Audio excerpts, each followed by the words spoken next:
Hello students, good morning.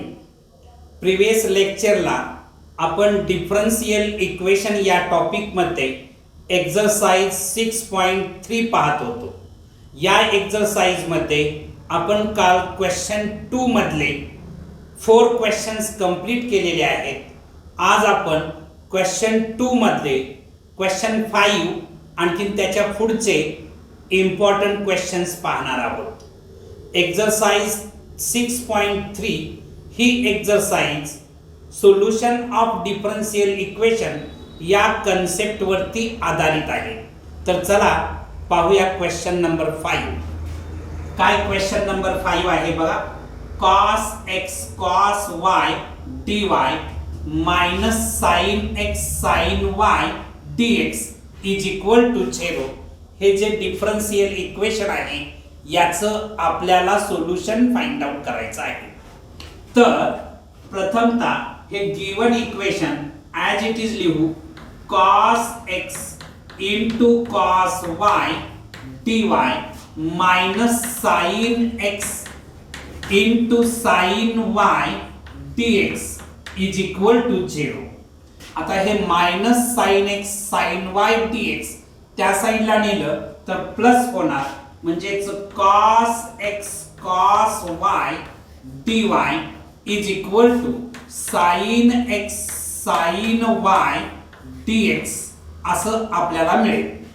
आता या ठिकाणी हे sin y या साईडला आणू.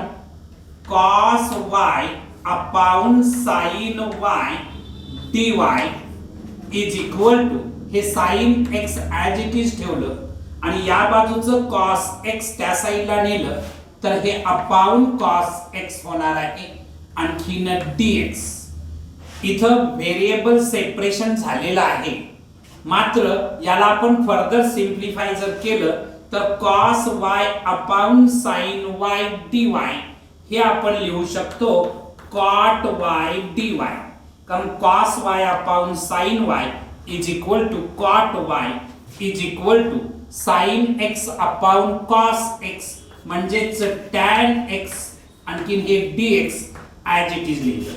आता इथं व्हेरिएबल सेपरेशन झालेलं असल्यामुळं आपण याचं इंटिग्रेशन फाइंड आउट करू शकतो. Integrating on both sides we get. Integrating on both sides we get.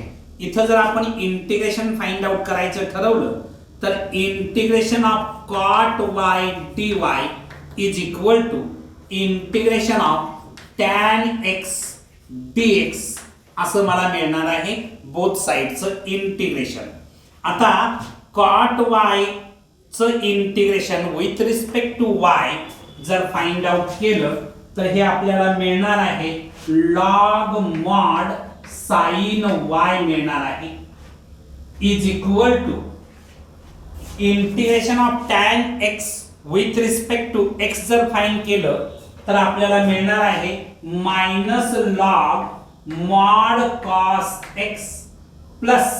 आता इथं बोथ टर्म्स मध्ये log टर्म दिसते आहे आणि त्यामुळं आपण इंटिग्रल कॉन्स्टंट c च्या ऐवजी आपण log c हा इंटिग्रल कॉन्स्टंट यूज करणार आहे.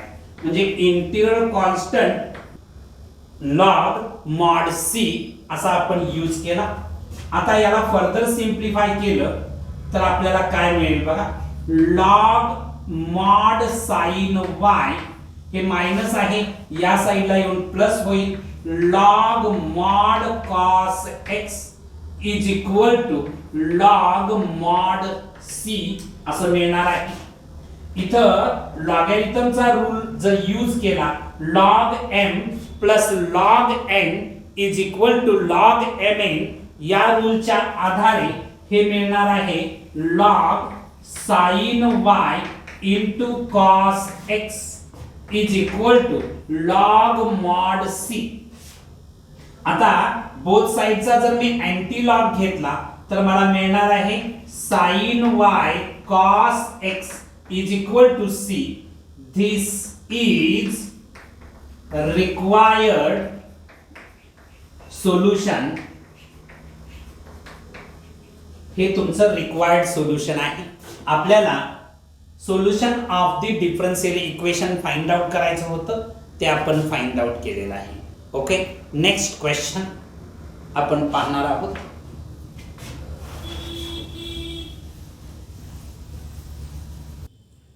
नेक्स्ट क्वेश्चन नंबर 6 काय आहे बघा. dy by dx is equal to minus k. Given equation as it is पहिल्या टर्म लिहू. dy by dx is equal to minus k. हे dx इथं डिवाइड आहे, त्या साईडला जाऊन मल्टिप्लाय होईल. dy is equal to minus k dx. आता इथं व्हेरिएबल सेपरेशन झालेलं आहे. आपण आता बोथ साइडचं इंटिग्रेशन फाइंड आउट करू. Integrating on both sides we get. Both साइडचं जर इंटिग्रेशन घेतलं तर इथं मिळणार आहे integration of 1 dy is equal to, हे मायनस के कॉन्स्टंट आहे बाहेर घेणार, इथं राहणार आहे इंटिग्रेशन ऑफ 1 dx. आता 1 चं integration with respect to y मिळतं is equal to minus k as it is. 1 चं integration with respect to x मिळणार आहे plus integral constant c. This is your required solution. This is required solution. Okay, next question आपण पाहणार आहोत.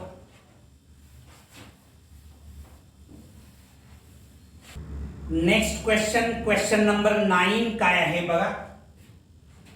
2e raised to x plus 2y dx minus 3dy is equal to 0. हे जे differential equation आपल्याला दिलेलं आहे त्याचं सोल्युशन फाइंड आउट करायचं आहे. हे इक्वेशन आपण ॲज इट इज कॉपी करू. 2e raised to x plus 2y dx minus 3dy is equal to 0. Next स्टेपला 2e raised to x into e raised to 2y dx. इथं बघा a raised to m plus n is equal to a raised to m into a raised to n. हा इंडायसिसचा rule तुम्हाला माहित आहे, तोच rule इथं use केलेला आहे. हे मायनस 3dy आहे, त्या साईडला जाऊन प्लस 3dy होणार इज इक्वल टू 3dy. आता हे e raised to 2y इथं इनटू आहे, त्या साईडला जाऊन डिवाइड होणार, इथं शिल्लक राहणार आहे 2e raised to x dx is equal to 3 upon e raised to 2y dy. Next स्टेपला 2e raised to x dx is equal to, हे डिनॉमिनेटरला आहे e raised to 2y, ते जर न्यूमरेटरला आणलं तर पॉवरची साइन चेंज होईल. पॉझिटिव्ह पॉवर आहे ते निगेटिव्ह पॉवर होईल. 3 into e raised to minus 2y dy. आता इथं व्हेरिएबल सेपरेशन झालेलं आहे. आता आपण इंटिग्रेशन फाइंड आउट करू.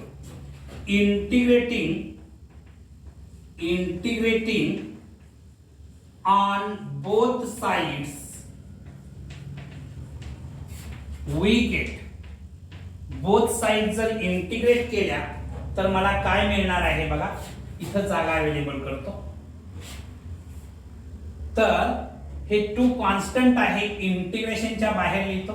2 into integration of e raised to x dx is equal to, हे 3 कॉन्स्टंट आहे, इंटिग्रेशनच्या बाहेर लिहितो. 3 into integration of e raised to minus 2y dy. Next स्टेपला 2 ॲज इट इज राहणार.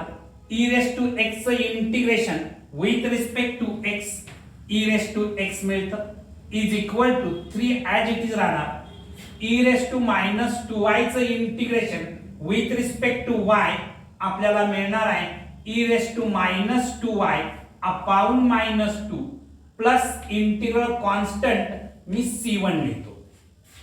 आता हे -2 जाण्यासाठी थ्रू आउट मी -2 न मल्टिप्लाय करतो. इथं -2 न मल्टिप्लाय केलं तर -4 ई रेस टू x येणार इज इक्वल टू या टर्मला -2 न जर मल्टिप्लाय केलं न्यूमरेटरचं -2 आणखी डिनॉमिनेटरचं -2 कॅन्सल होईल आणि मला मिळेल 3 ई रेस टू -2y. इथं C1 ला जर मी -2 न मल्टिप्लाय केलं तर -2 C1 मिळणार आहे. ओके, नेक्स्ट स्टेपला आता हे जे आहे ते या साईडला आणतो. -4 ई रेस टू x हे +3 ई रेस टू -2y या साईडला आणलं तर -3 e raise to -2y is equal to -2 C1 असं शिल्लक राहील. मी बोथ साइडची साइन चेंज केली किंवा -1 न बोथ साइडला मल्टिप्लाय केलं तर मला मिळणार आहे 4 e raise to x plus 3 e raise to -2y is equal to 2 C1. Sign change केली थोडक्यात. आता नेक्स्ट स्टेपला मी असं लिहितो 4 e raise to x plus 3 e raise to -2y is equal to C लिहितो where 2 C1 is equal to C. Constant into constant is equal to constant. हा concept इथं यूज केलेला आहे. This is required solution. Okay, next question.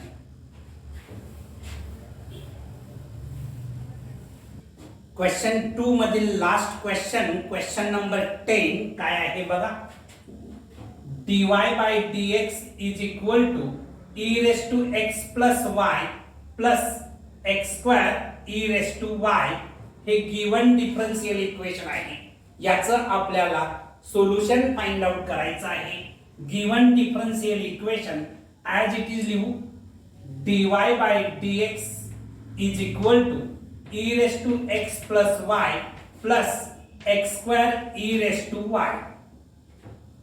आता next स्टेपला dy by dx is equal to हे लिहिण्याची style बदलतो e raised to x into e raised to y plus x square e raised to y.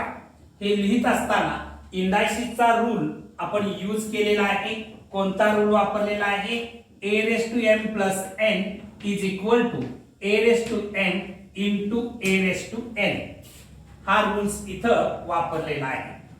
Next स्टेपला dy by dx is equal to या दोन terms मधून e raised to y जर मी common घेतलं तर ब्रॅकेट मध्ये राहणार आहे e raised to x plus x square असं ब्रॅकेट मध्ये शिल्लक राहील. आता हे dx इथं डिवाइड आहे त्या साइडला जाऊन मल्टिप्लाय होईल. e raised to y इथं मल्टिप्लाय आहे या साइडला येऊन ते डिवाइड होईल. म्हणजेच dy upon e raised to y is equal to e raised to x plus x square into dx. Next स्टेपला याला फर्दर सिंप्लिफाय करतो. हे e raised to y डिनॉमिनेटरला आहे त्याला जर मी न्यूमरेटरला घेतलं तर याची पॉवरची साइन चेंज होईल. म्हणजे e raised to y चं e raised to -y होईल. e raised to -y dy is equal to e raised to x plus x square dx असं मला मिळणार आहे. आता या ठिकाणी व्हेरिएबल सेपरेट झालेले आहेत. आपण इंटिग्रेट करू. Integrating both sides we get तर काय मिळणार बघा. Integration of e raised to -y dy is equal to integration of e raised to x plus x square dx असं आपल्याला मिळणार आहे. नेक्स्ट स्टेपला e raised to -y चं integration e raised to -y upon -1 मिळणार आहे is equal to e raised to x चं integration e raised to x मिळणार आहे प्लस x स्क्वेअर चं integration with respect to x x cube upon 3 मिळणार आहे plus integral constant मी C1 लिहितो आहे. आता -1 आणखी 3 असे नंबर्स डिनॉमिनेटरला दिसत आहेत. डिनॉमिनेटरचा जर इथं एलसीएम घेतला तर -3 येतो, म्हणून मी थ्रू आउट -3 न मल्टिप्लाय करतो. इथं -3 न मल्टिप्लाय केलं तर मायनस आणखी मायनस मिळून प्लस होईल, म्हणजे 3e−y मिळणार आहे. इज इक्वल टू इथं -3 न मल्टिप्लाय केलं तर -3e⁻x मिळणार आहे. इथं -3 न जर मल्टिप्लाय केलं तर -x³ मिळणार आहे. आणखी इथं जर -3 न मल्टिप्लाय केलं तर -3c1 मिळणार आहे. मी इथं जागा अवेलेबल करतो. नेक्स्ट स्टेपला काय होईल बघा, हे जे -3e⁻x आहे या साईडला आणलं तर ते प्लस होणार 3e⁻x, त्याच्यानंतर प्लस 3e⁻y, त्यानंतर हे -x³ या साईडला आणलं तर plus x³ is equal to -3c1. Next स्टेपला 3e⁻x plus 3e⁻y plus x³ is equal to c लिहितो, where -3c1 is equal to c, कारण constant into constant is equal to constant हा कन्सेप्ट इथे use केला. हे तुमचं required solution आहे. This is required solution. Okay, next question number 3 आपण पाहणार आहोत. क्वेश्चन 2 मधले सर्व इम्पॉर्टंट क्वेश्चन्स आपण कव्हर केलेले आहेत. Okay, question number 3. Next question number 3 काय आहे बघा. For each of the following differential equation find the particular solutions satisfying the given conditions. त्यातला फर्स्ट क्वेश्चन काय दिलेला आहे बघा, 3e⁻x tan y dx plus 1 plus e⁻x into sec² y dy is equal to 0 when x is equal to 0, y is equal to pi. Given condition आहे x is equal to 0 and y is equal to pi असताना particular solution आपल्याला find out करायचं आहे. Okay, तर given differential equation as it is पहिल्या term घेऊ, आणखी त्याचं जनरल सोल्युशन आधी फाइंड आउट करू, आणि जनरल सोल्युशन फाइंड आउट केल्यानंतर त्याच्यामध्ये x ची व्हॅल्यू 0 आणखी y ची व्हॅल्यू पाय पुट करू, आणखी कॉन्स्टंट इंटिग्रल कॉन्स्टंट c ची व्हॅल्यू फाइंड आउट करू. तर बघा इथं 3e⁻x into tan y dx plus 1 plus e⁻x into sec² y dy is equal to 0. आता हे प्लस टर्म आहे त्या साईडला जाऊन मायनस होणार, म्हणजेच इथं राहणार आहे 3e⁻x into tan y dx is equal to -1 plus e⁻x into sec² y dy असं आपल्याला भेटेल. त्यानंतर नेक्स्ट स्टेपला 3e⁻x आणखी हे 1 प्लस e⁻x या साईडला आणलं तर हे इनटू आहे, इथं येऊन डिवाइड होईल 1 प्लस e⁻x आणखी हे dx ॲज इट इज ठेवलं इज इक्वल टू हे sec² y as it is ठेवणार, हे मायनस सिम्बॉल एक आहे, मायनस sec² y आणखी हे tan y त्या साईडला गेल्यानंतर इथं इनटू आहे, या साईडला जाऊन डिवाइड होईल tan y dy असं आपल्याला मिळणार आहे. इथं व्हेरिएबल सेपरेट झालेले आहेत. आपण आता इंटिग्रेशन फाइंड आउट करू. तर integrating on both sides we get both साइडचं जर इंटिग्रेशन घेतलं तर आपल्याला काय मिळणार बघा. मी इथं जागा अवेलेबल करत जातो. या ठिकाणी हे 3 कॉन्स्टंट आहे. इंटिग्रेशनच्या बाहेर येईल 3 into integration of e raise to x upon 1 plus e raise to x dx असं मिळणार आहे. इज इक्वल टू हे मायनस सिम्बॉल मी इंटिग्रेशनच्या बाहेर घेतो. Minus integration of sec square y upon tan y dy असं आपल्याला भेटेल. नेक्स्ट स्टेपला इथं जागा अवेलेबल करतो. इथं जर तुम्ही ऑब्झर्व केलं तर तुमच्या असं लक्षात येईल की न्यूमरेटरला डिनॉमिनेटरला जे फंक्शन आहे त्याची डेरिव्हेटिव्ह न्यूमरेटरला आहे. आणखी तुम्हाला हा फॉर्म्युला पाठ आहे.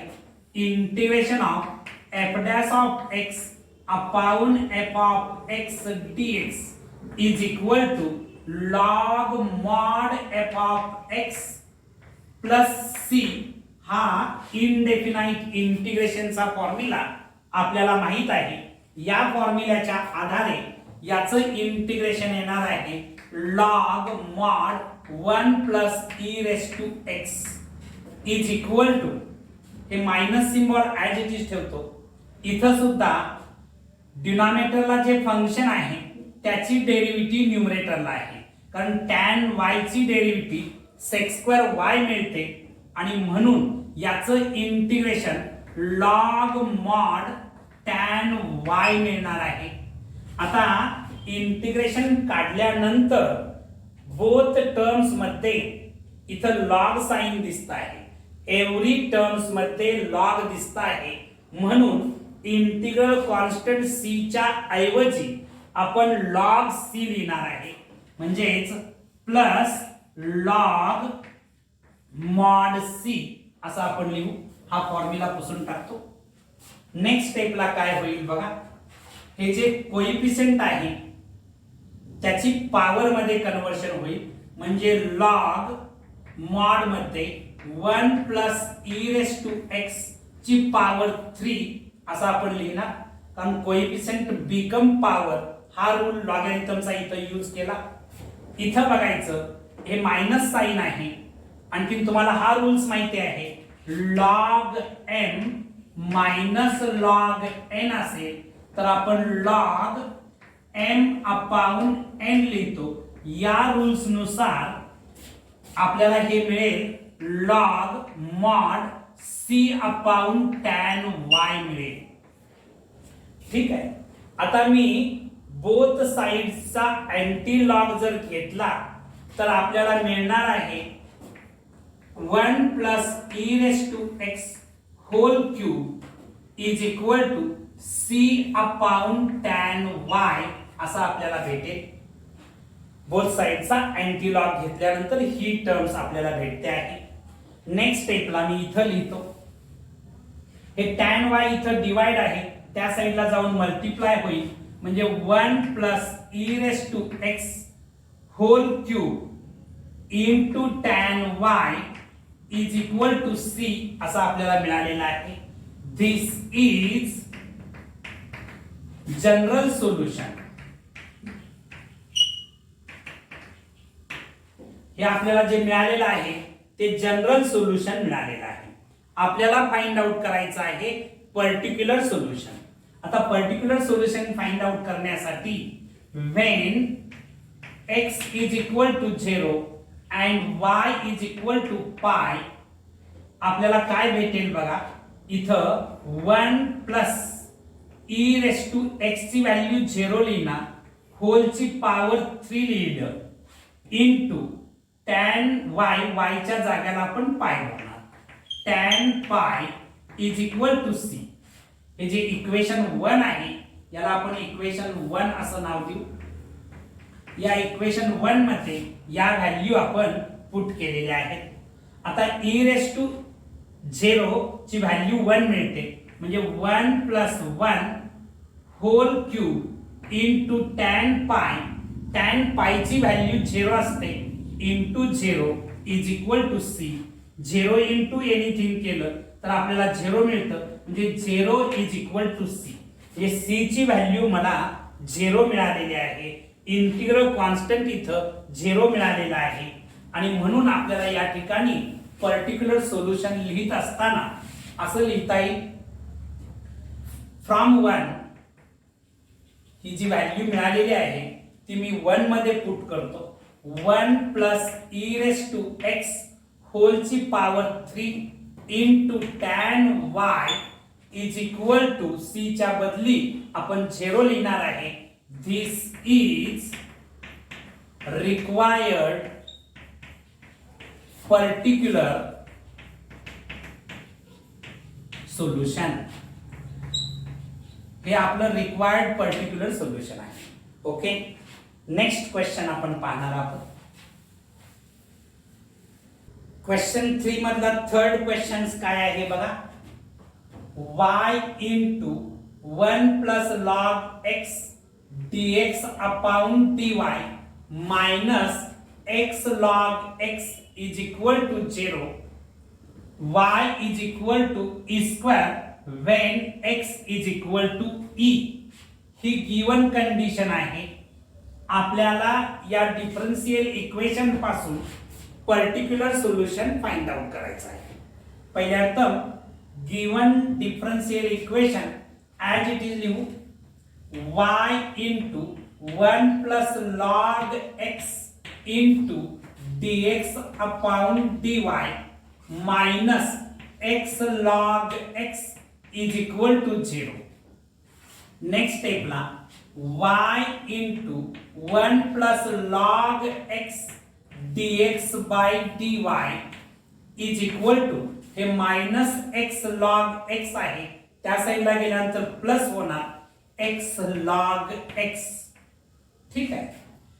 त्याच्यानंतर हे dy इथं डिवाइड आहे, तिकडे जाऊन मल्टिप्लाय होणार y into bracket 1 plus log x dx is equal to x log x dy असं आपल्याला भेटेल.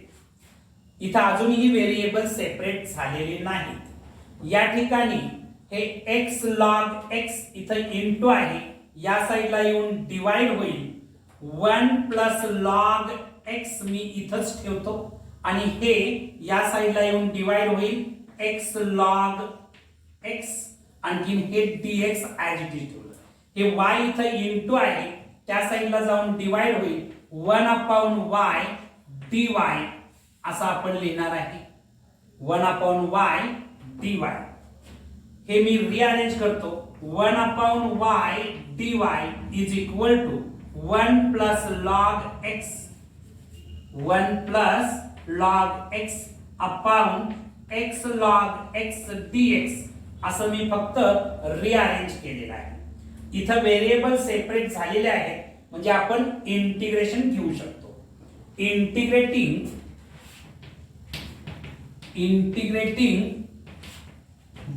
On both sides we get. Both साइडचं जर मी इंटिग्रेशन घेतलं तर integration of 1 upon y dy is equal to integration of 1 plus log x upon x log x dx असं याचं इंटिग्रेशन मिळेल. आता 1 अपॉन y चं integration with respect to y आपल्याला मिळणार आहे log mod y is equal to, इथं डिनॉमिनेटरला जे फंक्शन आहे त्याची डेरिव्हेटिव्ह न्यूमरेटरला आहे.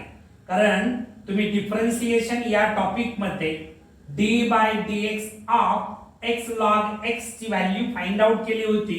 1 प्लस log x येते, म्हणून तुम्हाला हा फॉर्म्युला पाठ आहे. Integration of f dash of x upon f of x dx is equal to log mod f of x plus c. या फॉर्म्युल्यानुसार याचं इंटिग्रेशन मला मिळणार आहे log mod x into log x plus integral constant both terms मध्ये every terms मध्ये log दिसत आहे म्हणून इंटिग्रल कॉन्स्टंट c च्या ऐवजी आपण लिहिणार आहे log mod c. log mod c. Next स्टेपला काय होईल बघा, या ठिकाणी log mod y is equal to log, इथं ऍडिशन दिसते आहे लॉगॅरिथमची, त्यामुळे मी लिहिताना log cx log x असं लिहू शकतो, कारण तुम्हाला लॉगॅरिथमचा हा रूल माहिती आहे की log m plus log n is equal to log mn. लॉगॅरिथमच्या या रूल्स नुसार आपण हे लिहिलेलं आहे. आता नेक्स्ट स्टेपला बोथ साइडचा जर मी अँटी लॉग घेतला तर मला मिळणार आहे y is equal to cx into log x. याला मी इक्वेशन नंबर 1 असं नाव देऊन ठेवतो. नेक्स्ट स्टेपला इथं जागा अवेलेबल करतो आहे, सॉरी, हे तुमचं जनरल सोल्युशन आहे. This is general solution. आता या जनरल सोल्युशन पासून गिवन कंडिशनच्या आधारे आपल्याला पर्टिक्युलर सोल्युशन फाइंड आउट करायचं आहे. इथं बघायचं when y is equal to e square and x is equal to e, from 1 आपल्याला काय भेटेल, y च्या ठिकाणी मी e स्क्वेअर लिहिणार आहे is equal to c as it is राहणार आहे, x बद्दल मी e लिहिणार आहे, log x बद्दल मी e बदल. नेक्स्ट स्टेपला e square is equal to c e, log e ची व्हॅल्यू 1 असते, log e is equal to 1 हे माहित आहे आपल्याला. आता बोथ साइडला मी e न डिवाइड केलं तर मला मिळणार आहे e is equal to c. Therefore from 1 वरून आपल्याला काय मिळेल बघा, y इज इक्वल टू हे जे c आहे त्या c ची व्हॅल्यू e मिळालेली आहे, e x log x. This is particular solution. This is required particular solution. required particular solution. हे तुमचं required particular solution आहे. Okay, next question.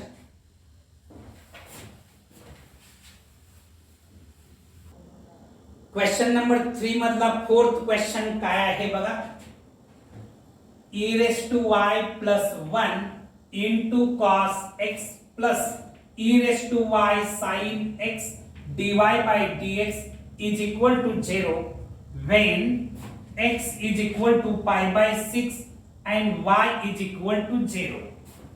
या गिवन डिफरन्शियल इक्वेशन पासून आपल्याला जनरल इक्वेशन मिळवावं लागेल. आणखी ही जी गिवन इन्फॉर्मेशन आहे, गिवन कंडिशन जी आहे त्याच्या आधारे आपल्याला इंटिग्रल कॉन्स्टंट c ची व्हॅल्यू फाइंड आउट करावी लागेल आणि मग आपल्याला पर्टिक्युलर सोल्युशन फाइंड आउट करता येईल.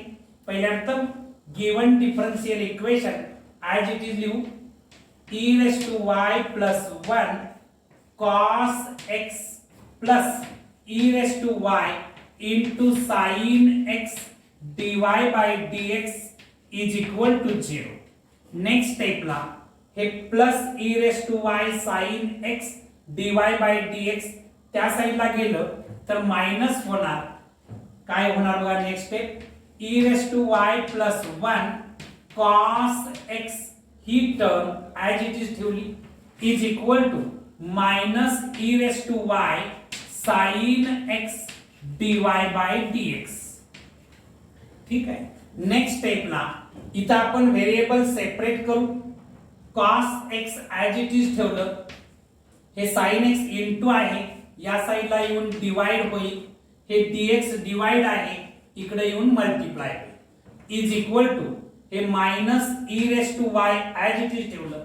हे जे ब्रॅकेट आहे E raise to Y plus 1 इथं इनटू आहे त्या साईडला जाऊन डिवाइड होईल e raise to Y plus 1. आणखीन हे dy ॲज इट इज ठेवलेलं आहे. नेक्स्ट स्टेपला याला फर्दर सिम्प्लिफाय करू. cos x upon sin x म्हणजेच cot x dx is equal to minus e raise to Y upon E raise to Y plus 1 dy. आता इथं व्हेरिएबल सेपरेशन झालेले आहेत. आता आपण इंटिग्रेशन करू. Integrating on both sides we get. Both side जर integrate केल्या तर मला काय मिळेल बघा. मी इथं लिहितो integration of cot x dx is equal to हे मायनस सिम्बॉल जे आहे ते इंटिग्रेशनच्या बाहेर घेतो. Minus integration of E raise to Y upon E raise to Y plus 1 dy. Next स्टेपला cot x integration with respect to x log mod sin x मिळतं is equal to हे minus symbol as it is लिहितो. इथं जर तुम्ही observe केलं तर डिनॉमिनेटरला जे फंक्शन आहे त्याची डेरिव्हेटिव्ह न्यूमरेटरला दिसते आहे. म्हणून याचं integration log mod e raise to y plus 1. आता इथं प्रत्येक टर्म्स मध्ये log दिसत आहे म्हणून इंटिग्रल कॉन्स्टंट c च्या ऐवजी आपण लिहिणार आहे log mod c. log mod c. Okay. आता नेक्स्ट स्टेपला हे log mod sin x as it is ठेवतो. इथं लॉगॅरिथमचा जर रूल यूज केला तर मला मिळणार आहे log mod c upon e raise to y plus 1. मी आता बोथ साइडचा अँटी लॉग जर घेतला तर मला मिळेल sin x is equal to c upon e raise to y plus 1. ठीक आहे. आता याला आपण फर्दर सिम्प्लिफाय करू. इथं मी जागा अवेलेबल करतो आहे. याला जर फर्दर सिम्प्लिफाय केलं e raise to y plus 1 इथं डिवाइड आहे या साइडला येऊन मल्टिप्लाय होणार म्हणजेच e raise to y plus 1 into sin x is equal to c. हे जे तुम्हाला मिळालेलं आहे हे जनरल सोल्युशन आहे. This is general solution. हे आपल्याला जनरल सोल्युशन मिळालेलं आहे.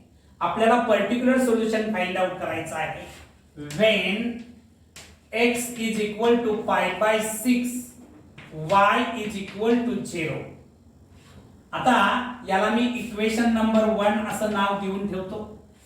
इक्वेशन 1 मध्ये या व्हॅल्यू भरल्या फ्रॉम 1 वी गेट. इथं बघायचं y ची व्हॅल्यू 0 पुट करणार आहे e raise to 0 plus 1 into sin x x च्या बद्दल पाय बाय 6 भरणार आहे is equal to c. Okay. आता इथं बघायचं e raise to 0 anything raise to 0 केलं तर 1 मिळतं. 1 plus 1 into sin pi by 6 म्हणजे sin 30. sin 30 ची व्हॅल्यू हाफ असते इज इक्वल टू c. आता हे 1 प्लस 1 म्हणजे 2 2 आणखीन हे 2 कॅन्सल केलं तर 1 इज इक्वल टू c मिळालं. म्हणजे इंटिग्रल कॉन्स्टंट मला 1 मिळालेला आहे. इंटिग्रल कॉन्स्टंट 1 मिळालेला आहे. इथं जागा अवेलेबल करतो. Put c is equal to 1 in equation 1 we get. Equation 1 मध्ये c ची व्हॅल्यू जी 1 मिळालेली आहे ती मी पुट करतो आहे e raise to y plus 1 sin x is equal to 1. This is required particular solution. हे तुमचं फायनल आन्सर असणार. ओके. नेक्स्ट क्वेश्चन आपण पाहणार आहोत. नेक्स्ट क्वेश्चन नंबर 3 मधला 6 नंबरचा क्वेश्चन, या 3rd नंबरच्या क्वेश्चन मधला हा लास्ट क्वेश्चन आहे. काय क्वेश्चन आहे बघा, question number 6. cos of dy by dx is equal to a where a belongs to r, means a is a real number. इथं गिवन कंडिशन आहे y of 0 is equal to 2. जेव्हा अशी condition दिली जाते तेव्हा विद्यार्थी गोंधळून जातात. वास्तविक गोंधळण्याची काही आवश्यकता नाही. ही जी कंडिशन आहे या कंडिशनचा अर्थ आहे x is equal to 0 and y is equal to 2, असा याचा सिंपल मीनिंग आहे y of 0 is equal to 2 चा. ओके, आपण काय करू, हे जे डिफरन्शियल इक्वेशन आहे ते आपण जनरल इक्वेशनच्या फॉर्म मध्ये आणू. त्याच्यानंतर गिवन कंडिशनचा आधार घेऊन इंटिग्रल कॉन्स्टंट c ची व्हॅल्यू फाइंड आउट करू. आणखी त्यानंतर आपण पर्टिक्युलर सोल्युशन फाइंड आउट करू. ओके, तर बघा पहिल्या एकदम given differential equation as it is लिहितो. cos of dy by dx is equal to a. Therefore, dy by dx is equal to cos inverse a. हे cos त्या साईडला नेलं तर cos इनवर्स होणार आहे, cos इनवर्स a मिळणार आहे. आता x इथं डिवाइड आहे, त्या साईडला जाऊन मल्टिप्लाय होईल. dy is equal to cos inverse a into dx. आता तुम्हाला माहिती आहे की a belongs to r म्हटलेलं आहे. a belongs to r and a belongs to r, cos inverse a belongs to r. a माझं जर r ला बिलॉंग करत असेल तर cos inverse a belongs to r असणार आहे. म्हणजेच cos इनवर्स a हा एक कॉन्स्टंट नंबर आपल्याला मिळतो आहे. थोडक्यात हा जर कॉन्स्टंट नंबर मिळत असेल तर इथं व्हेरिएबल सेपरेशन ऑलरेडी झालेलं आहे. आता व्हेरिएबल सेपरेशन झालेलं आहे म्हणून आपण इंटिग्रेशन फाइंड आउट करू शकतो. आता integrating on both sides we get, both sides जर इंटिग्रेट केल्या तर या ठिकाणी integration of 1 dy is equal to cos inverse a constant आहे, इंटिग्रेशनच्या बाहेर घेतो, cos inverse a into integration of 1 dx. Next स्टेपला इथं लिहितो 1 चं integration with respect to y मिळतं is equal to cos inverse a as it is लिहितो, cos inverse a as it is लिहिलं. 1 चं integration with respect to x मिळणार आहे प्लस इंटिग्रल कॉन्स्टंट मी c लिहितो आहे. ओके, आता हे प्लस c जे आहे ते या साईडला आणू, मायनस c होणार. y minus c is equal to cos inverse a into x. याला मी इक्वेशन नंबर 1 असं नाव देतो. This is general solution. हे तुमचं जनरल सोल्युशन आहे. ओके, त्याच्यानंतर इथं गिवन कंडिशन काय आहे बघा, when x is equal to 0 y is equal to 2. From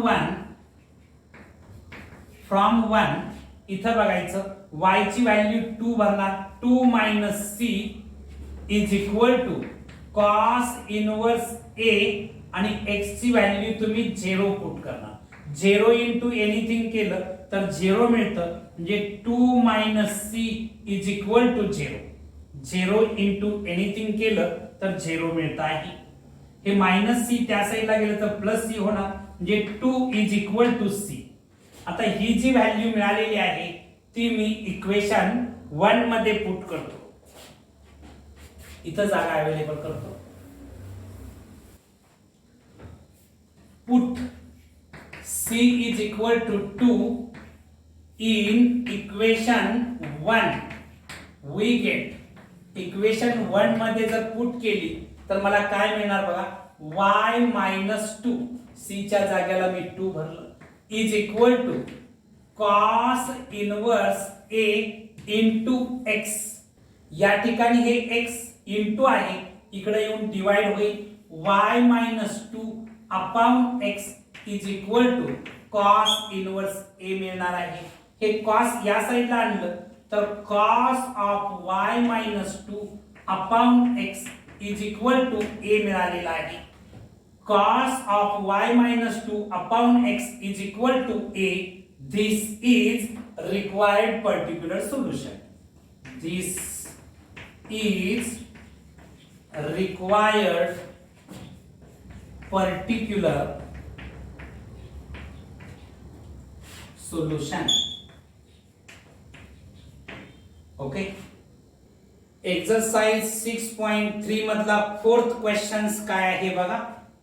reduce each of the following differential to the variable separation form and hence solve.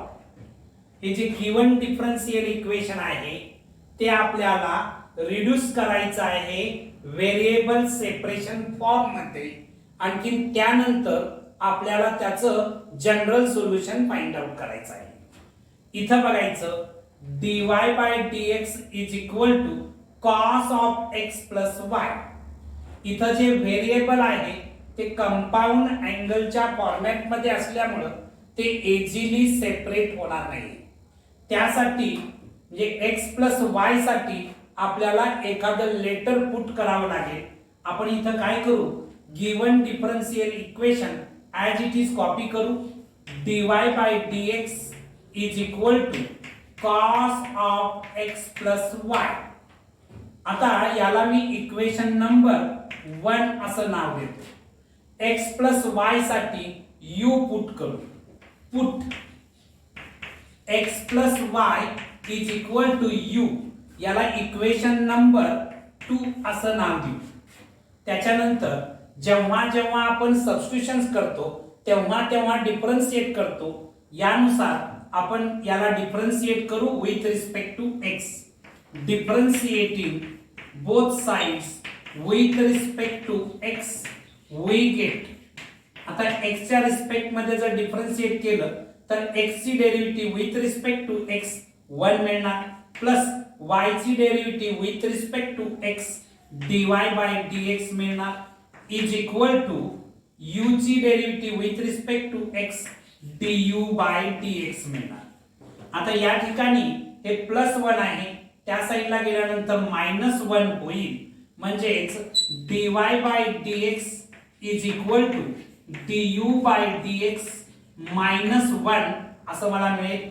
याला मी इक्वेशन नंबर 3 असं नाव देतो. फ्रॉम 1 2 and 3 इथं लिहितो. फ्रॉम 1 2 and 3 we get 1 2 आणखी 3 वरून आपल्याला काय मिळेल बघा. या dy by dx साठी 3 वरून मी पुट करणार आहे du by dx मायनस 1. त्याच्यानंतर हे cos as it is लिहितो. cos as it is लिहिलं. x plus y साठी मी u पुट करणार आहे 2 वरून, म्हणजे cos u झालं. आता हे मायनस 1 आहे, त्या साइडला गेल्यानंतर प्लस 1 होईल, म्हणजेच du by dx is equal to 1 plus cos u होणार आहे. हे मायनस 1 त्या साइडला गेल्यानंतर प्लस 1 झालं. आता इथं मी असं लिहू शकतो du upon 1 plus cos u is equal to dx. हे dx डिवाइड होतं, त्या साइडला जाऊन मल्टिप्लाय झालेला आहे, डिनॉमिनेटरला होतं ते न्यूमरेटरला गेलेलं आहे. तुम्ही हाफ अँगल फॉर्म्युले पाठ केलेले आहेत. 1 plus cos theta is equal to 2 cos square theta by 2 हा फॉर्म्युला तुम्हाला पाठ आहे. या फॉर्म्युल्यानुसार 1 प्लस कॉस यू साठी मी असं लिहू शकतो 1 अपॉन 1 प्लस कॉस यू साठी 2 कॉस स्क्वेअर यू बाय 2 लिहू शकतो आणि हे du ॲज इट इज ठेवलं is equal to dx as it is ठेवलेलं आहे. नेक्स्ट स्टेपला इथं मी जागा उपलब्ध करून घेतो. काही गोष्टी मला नंतर लागणार आहेत. त्याच्यामध्ये x plus y is equal to u आपण सबस्टिट्यूट केलेलं आहे. ते नंतर आपल्याला लागणार आहे. ती मी मेन्शन करून ठेवलं. इथं जागा अवेलेबल करतो आहे. आता हे 1 अपॉन 2 ॲज इट इज लिहिलं. आणखी 1 upon cos square u by 2 साठी मी सेक स्क्वेअर यू बाय 2 लिहू शकतो. कारण 1 upon cos theta is equal to sec theta हा फॉर्म्युला तुम्हाला पाठ आहे.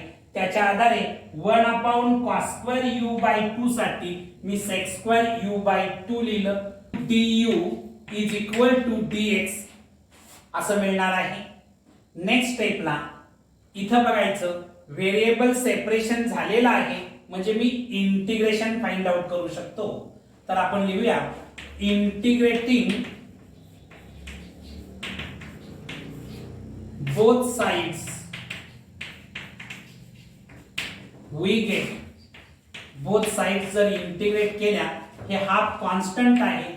इंटिग्रेशनच्या बाहेर लिहितो integration of sec square u by 2 du is equal to integration of 1 dx.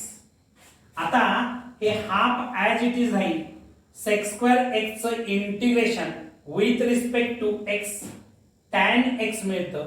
मात्र इथं u बाय 2 आहे त्यामुळं tan u bye 2 upon half येणार कारण इथं u चा कोएफिशिएंट हाफ आहे. इज इक्वल टू 1 चं integration with respect to x मिळणार आहे प्लस इंटिग्रल कॉन्स्टंट मी c लिहितो. आता हे हाफ आणखी हे हाफ कॅन्सल केलं तर मला काय मिळतं आहे ते मी इथं लिहितो.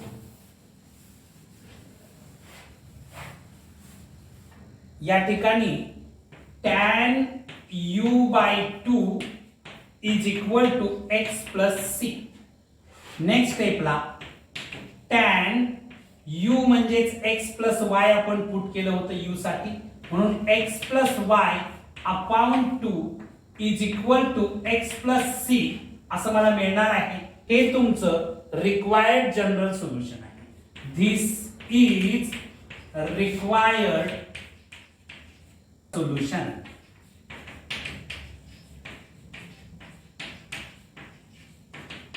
तर आज आपण इथं थांबणार आहोत.